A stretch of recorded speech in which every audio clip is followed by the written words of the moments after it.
Hi everyone, my name is Juniper Bowers. I'm the creator of Massage Myofascial Release. One great thing about camping is that there's a lot of downtime. A lot of time when you're just sitting by the river, you're sitting and enjoying nature, and I thought this would be a perfect opportunity to show you how to use the fascia scraper. I've had a lot of people recently talk to me about pain in their hip, legs, and knees.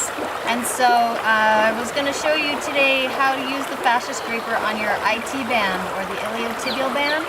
It's connected from the pelvis all the way to the knee.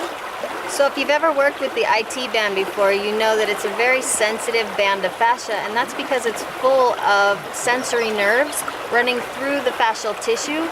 And so sometimes when you roll on it, it can be an excruciating pain. So what we want to do is we want to start off really soft and slow to prep the tissue. Okay, so I'm going to use coconut oil to moisten and soften the IT band from the knee to the hip. It's alongside the side of the thigh. And then I'm going to take the fascia scraper, prepping the tissue by just going along the length of the fascial band and softening it, getting the tissue to soften up. You might feel a little bit of bumps. Sometimes they call this gravel, like it's a gravel road. Those are points where adhesions are kind of stuck, and we're going to come in after those in just a moment. So once you prep the tissue, then you're going to pinpoint the tissue. So you'll switch to the blade part, and you'll come down deeper and find those little points of gravel, like there's one right there, and just pinpoint it and rub it and get it to soften up. So this is pinpointing.